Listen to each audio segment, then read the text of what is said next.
வணக்கம் உறவுகளே, இன்றைக்கு நாங்கள் எங்கே வந்திருக்கோம்னு பார்த்தீங்கன்னா சங்கிலியன் கோட்டைக்கு தான் வந்திருக்கோம். அதாவது இலங்கையை ஆண்ட மிகப்பெரிய மன்னனான சங்கிலியன் என்ற கோட்டைக்கு தான் வந்திருக்கோம்.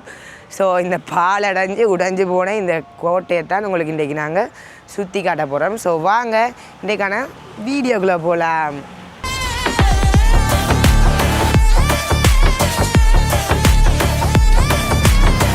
இதுதான் சங்கிலியன் கோட்டைக்கான நுழைவாயில், அதாவது மெயின் நுழைவாயில் இதுதான். பார்த்துக்கோங்க, பழைய வீடியோக்களில் பார்த்துருப்பீங்க. இதை சுற்றி இப்போ பழைய வீடியோவில் பார்த்த மாதிரி ஒன்றுமே இருக்காது. நீங்கள் நிறைய பேர்ட்ட வீடியோவில் பார்த்துருப்பீங்க. பாருங்கள், இந்த எங்களோட பழைய புராதனங்களை சிதைச்சு கொண்டிருக்குது எங்களோட கவர்மெண்ட். இது வேணுமென்று செஞ்ச சரியா இல்லை தானாக நடந்ததான்னு தெரியல. வாங்க உள்ளே போய் பார்ப்போம். நான் சின்ன வயசில் வந்திருக்கேன், உங்களுக்கு 7 மணி அந்த வீடியோ ஆட் பண்ணி காட்டுறேன். அதில் எப்படி இருக்கும்னு பாருங்கள், அதுக்கும் இதுக்கும் அவ்வளோ வித்தியாசம் இருக்குன்னு பாருங்கள். எல்லாம் எங்களோட சிதைச்சி வச்சுருக்காங்களே எங்களோட வரலாற்றையே. இது பார்த்திங்கன்னா யாழ்ப்பாணத்தை ஆண்ட ஒரு மிகப்பெரிய மன்னனோட கோட்டை தான் இது.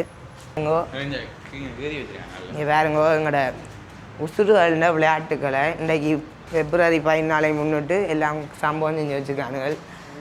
இதுதான் எங்களோட சங்கிலியன் மன்னனின் கோட்டை. பாருங்க, மேலே அந்த என்ன சொல்கிறது, இப்போ நாங்கள் ஜூம் பண்ணுற பாருங்க, அதுண்ட கலை அம்சங்களெல்லாம் பாருங்கள் ஓட்டால் தான் செஞ்சுருக்காங்க. அப்போவே பாருங்கள் எவ்வளோ அழகான ஒரு கோட்டை ஆண்ட மன்னன். பாருங்கள், ஸ்டெப்ஸ் எல்லாம் வச்சு அப்போவே செகண்ட் ஃப்ளோர் எல்லாம் வச்சுருந்துருக்காங்க.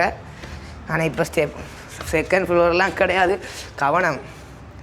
பாருங்கள், இதுதான் அப்போ செகண்ட் ஃப்ளோராக இருந்திருக்கு. நான் நினைக்கிறேன் பலகையை வச்சு செகண்ட் ஃப்ளோராக ஆக்கியிருப்பாங்க. இப்போ நாங்கள் குத்துண்ட படியெல்லாம் கவனமாக இருக்கணும். அதான் அங்கே ஏறி எவனோ பேரழி வச்சுக்கான. தயவு செஞ்சு நண்பர்களே, எங்களை வரலாற்றை அழிக்காதீங்க. தயவு செஞ்சு எங்களை வரலாற்றை உருவாக்குங்க. இங்கே பாருங்கள், முழுக்க எங்களோட நண்பர்களோட வேலை பாருங்க. இது ஃபுல்லாகவே February 14 முன்னிட்டு சம்பவம் செஞ்சுருக்கானுகள். இதான் முன்பாகம், அதாவது வாசல். இது எப்படி அமைச்சிருக்காங்கன்னு பாருங்கள். இருக்கிறதுக்கெல்லாம் இடம் இருக்குது. இங்கே பாருங்கள், இருக்கிறதுக்கெல்லாம் அப்போவே இங்கே பாருங்கள் ஒரு சோஃபா மாதிரி, இப்போதே சோஃபா மாதிரி அப்போவே கட்டிடக்கலை அமைச்சிருக்காங்க. ஆனால் இப்போ எல்லாத்தையும் சிதைச்சி போட்டாங்க எங்களுக்கு பராமரிக்க தெரியாமல். மேலெல்லாம் நிறைய எழுதியிருக்கு பாருங்கள். ராஜா பகவத் மாதிரி தான் இருக்குது. இப்போ உங்களுக்கு முன்னுக்கு காட்டுறேன். மேலெல்லாம் சிலதுகள் எழுதியிருக்கு பாருங்கள், எவ்வளோ பச்சை பசையிலன்னு இருக்குதுண்டு. மேலே ஒன்று எழுதியிருக்கு, நான் உங்களுக்கு காட்ட மறந்துட்டேன். உங்களுக்கு காட்டுன்னு பாருங்கள். இங்கிலீஷ்லேயும் எழுதியிருக்குது. கரிவசன் நீங்கள் வாவன். இங்கிலீஷ்லேயும் எழுதியிருக்கு, தமிழ்லேயும் எழுதிஇருக்குது. ஸ்ரீமத பலவான சீனிவாசக தம்பை யாபிள்ளை திரி ஓலக்காவியில் சிவபிரகாசி பிள்ளை கட்டடம் என்று எழுதியிருக்குது. மேலே அப்போவே இங்கிலீஷ்லேயும் எழுதியிருக்காங்க. பார்த்தீங்கன்னா இங்கே பாருங்க, தீப்பட்டியெல்லாம் வச்சு கொண்டு பாருங்க, சுற்றி பச்சை பசையிலன்னு இருக்குது. அப்போ ஒரு அழகான கட்டிடமாக இருக்கும். இப்போ இதே எங்களோட அரசாங்கத்துக்கு பராமரிக்க தெரியாமல் செஞ்ச சம்பவம். இதுக்காக பார்த்தீங்கன்னா ஒரு கிணறு இருக்கும், நான் உங்களுக்கு அதால் போய் காட்டுறேன். இதுக்கெல்லாம் நான் தெரிஞ்ச இடங்கள் தான் நண்பர்களே. ஸோ பயப்பட வேணாம், இது எப்போ வேணால் கலண்டு விழுந்து தொடாத டோபி. பாருங்க, எல்லாம் உடைஞ்சி சிதைஞ்சு போயிருக்குது. நான் கண்டிப்பாக உங்களுக்கு அந்த வீடியோ ஆட் பண்ணுறேன். அந்த வீடியோவில் எவ்வளோ அழகாக இருக்குன்னு பாருங்கள். இப்போ அதுக்கும் இதுக்கும் எவ்வளோ வித்தியாசம் பண்ணு பாருங்கள். இதெல்லாம் ஒரு ஜெயிலாக தான் இருந்தது. நான் வரும்போது கம்பியெல்லாம் இருந்தது. இப்போ எல்லாத்தையும் கலட்டி கொண்டு போயிட்டாங்களா, களை எடுத்துகிட்டு போயிட்டாங்களா, எனக்கு ஒன்றும் தெரியலை. பாருங்கள், இவ்வளோ குப்பையாக இருக்குது. அதான் ஃபோன் நம்பர்லாம் இருக்குது, மறக்காமல் நீங்கள் இந்த நம்பரை தொடர்பு கொள்ளவும். அதே மாதிரி இதெல்லாம் நீங்கள் நினச்சா வடிவாக பராமரித்து ஒரு டூரிஸ்ட் ஸ்பாட்டாக இந்த இடத்த ஆக்கலாம் நீங்கள். ஆனால் அதில் ஒன்றுமே எங்களை அரசாங்கம் செய்யலை. இது புதுசாக கதவை போட்டிருக்காங்க, இது ஒரு நல்ல விஷயம். இது பார்த்திங்கன்னா எனக்கு தெரிஞ்சு இந்த ராணி, அதாவது சங்கிலியன் மன்னனின் ராணி நிறையாக இருக்குதான் வாய்ப்புகள் அதிகம். பாருங்கள், ஒரு அழகான கட்டிடக்கலைகள்லேருந்து இதெல்லாம் கண்டிப்பாக எங்களை வரலாறு மூலாதாரங்களில் ஒன்றாக இடம்பெற வேண்டிய சாமான் எல்லாம் பிடி செஞ்சு வச்சுருக்காங்க. பாருங்கள், எங்களோட ஆக்களும் இது சும்மா இல்லை, கொஞ்சம் முன்னெடுத்திருக்கிறேன். இது பார்த்திங்கன்னா நான் சொன்னேன் கிணறு. இது பார்த்திங்கன்னா இதுக்குள்ளே இளவரசி குளிப்பினம், அதாவது பாருங்க இரவுகளில் விளக்கு வச்சு இதில் இளவரசி மன்னன் குளிக்கிறதுக்கான அறை மாதிரி தான் இங்கே இந்த செட்டப் இருக்குது சுற்றி. அதே மாதிரி இது அரைவாசி கிணறு, அங்காள கிணறு அரைவாசியை சிறைவாசிகள் இல்லாட்டி காவலர்கள் அவை குளிக்கிறதுக்காக வச்சிருக்கணும். அது அங்கால போய் காட்டுறேன். இதுவும் ஒரு சிறைச்சாலை தான் பாருங்கள். இப்போ டிஃபன் பாக்ஸ் கிடக்கு பாருங்க.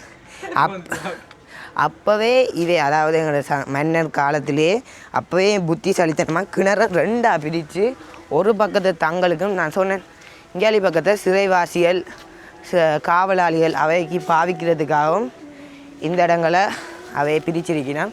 எப்படி ஒரு கட்டிடக்கலைன்னு பாருங்கள். இங்கே சிவரோண்டு கிணத்தை நோண்டி நடுவில் சிவரோண்டு வச்சு 2ஆக பிரிச்சிருக்கணும். அப்போவே இப்போ இருக்கிறாக்களுக்கு கூட இவ்வளோ மூளை இருக்குமான்னு தெரியல பாருங்கள். இவ்வளோ அழகான புல்லெல்லாம் இருக்குது பாருங்கள். உங்களுக்கு முக்கியமான ஒன்று காட்டணும். என்னென்னு பார்த்தீங்கன்னா இங்கே இருக்கிற ஒரு சுரங்கம் வந்து எங்கே போகுதுன்னு பார்த்தீங்கன்னா ஓல்ட் பார்க் தெரியும் தானே உங்களுக்கு. அதில் ஓல்ட் பார்க்கில் நடுவில் ஒரு கேணி மாதிரி ஒன்று இருக்கும். அந்த கேணிக்கும் இங்கே இருக்கிற ஒரு சுரங்கத்துக்கும் தொடர்பு இருக்குன்னு சொல்லினோம். இதுதான் அந்த சுரங்கம். நான் உங்களுக்கு பழைய வீடியோ ஒன்று கண்டிப்பாக கிளிப் போடுவேன். அந்த கிளிப்பில் ஒரு கதவு மாதிரி சுரண்டி வச்ச மாதிரி ஒன்று இருக்கும். இப்போ மண் போட்டு எல்லாம் மூடிட்டினோம். அதான் இப்படி எல்லாம் குப்பையெல்லாம் போட்டு கிடக்கு. இது வந்து பழைய ஒரு சுரங்கம். ஓல்ட் பார்க்குக்கு இது போகுது இங்கேருந்து. இங்கேயும் பாருங்கள் எவ்வளவு பச்சை பசையிலன்று ஒரு அழகான கட்டிடக்கலை. ஒவ்வொரு கல்லும் வச்சு செதுக்கியிருக்கணும். இதுதான் சங்கிலிய மன்னனின் கோட்டை. ஸோ இது அப்போவே சுரங்கம் எல்லாம் வச்சு ரகசிய பாதையெல்லாம் வச்சு நல்ல ஆண்டு வந்தவர். ஒரு சின்ன சூழ்ச்சியால் விழுந்ததே எங்களது சங்கிலியன் மன்னன். தமிழருக்கு ஒரு முக்கியமான மன்னராக யாழ்ப்பாணத்தில் விளங்குகிறார். பாருங்கள் எல்லாம் உடைச்சி செதுக்கி வச்சுருக்காங்க. உடைச்சதுக்கு ஏற்ற மாதிரி ஓடுகளும் கொண்டு வச்சு பராமரித்து கொண்டிருக்காங்க. இதுக்கு வெளியில் ஒரு என்ன சொல்கிற ஒரு நினைவிடம் மாதிரி இது இந்த முன் பில்டிங்கை மட்டும் உங்களுக்கு இந்த வீடியோவில் ஆட் பண்ணுறேன். முன் பில்டிங்கை மட்டும் கட்டி ஒரு நினைவிடம் மாதிரி தனியாக செஞ்சு வச்சுக்கினேன். அதே மாதிரி இந்த சங்கிலியன் மன்னனின் இளவரசி குளிக்கிறதுக்குன்னு சொல்லி ஒரு யமுனை ஏரி என்று ஒன்று இருக்குது. அந்த ஏரியை உங்களுக்கு இந்த தொடர்ந்து இந்த காணொலியில் காட்டுறேன். வாங்க போய் அந்த ஏரியை பார்க்கலாம். பார்த்தீங்கன்னா நண்பர்களே எங்களுக்கு எதுவும் யமுனா ஏரி என்று சரியாக தெரியவில்லை. நாங்கள் ரோட்டால் வரும்போது பார்த்து நாங்கள் ஒரு இண்டிகேஷன் உண்டு. நான் உங்களுக்கு இப்போ போய்க்க காட்டுறேன். அதன்படி வந்தபோது இதுதான் யமுனை ஏரி என்று கருதப்படுதுன்னு நான் நினைக்கிறேன். இதில் தான் பார்த்தீங்கன்னா சங்கிலியன் மன்னனின் மனைவியான ராணி, அதாவது யாழ்ப்பாணத்து ராணி இளவரசி எல்லாம் குளித்த இடம் என்று சொல்லப்படுது. அவைக்கு மட்டுமேயாகவே உருவாக்கப்பட்டதுன்னு கருதப்படுது. ஸோ இதுதான் யமுனை ஏரி. எல்லோரும் பாருங்கள். ஸோ அவ்வளோதான் இந்த காணொலி. இந்த காணொலி உங்களுக்கு பிடிச்சிருக்குன்னு நினைக்கிறேன். ஸோ பிடிச்சிருந்தால் லைக், ஷேர், கமெண்ட் மறக்காமல் சப்ஸ்கிரைப் பண்ணுங்கள். சரியா இது யமுனை ஏரின்னு கண்டுபிடிக்க முடியல. சரி பரவாயில்ல, நாங்கள் வச்ச இண்டிகேட்டர் படி இங்கே தான் வந்து காட்டினது. அதன்படி இதுதான் யமுனை ஏரியை நம்புகிறேன். ஸோ உங்களுக்கு இந்த வீடியோ பிடிச்சிருந்தால் லைக், ஷேர், கமெண்ட் மறக்காமல் சப்ஸ்கிரைப் பண்ணி பெல் பட்டனில் கிளிக் பண்ணுங்கள். நல்லூர் சுற்றி இருக்காக்கள் போன வீடியோ வந்திருக்கும், மறக்காமல் அதை செக் பண்ணுங்கள். ஸோ வாங்க ஸோ நன்றி, வணக்கம். லைக், ஷேர், கமெண்ட் மறக்காமல் சப்ஸ்கிரைப் பண்ணுங்கள். உங்களிடம் இந்த விடைபெறுவது உங்கள் நியூஸ். Bye bye.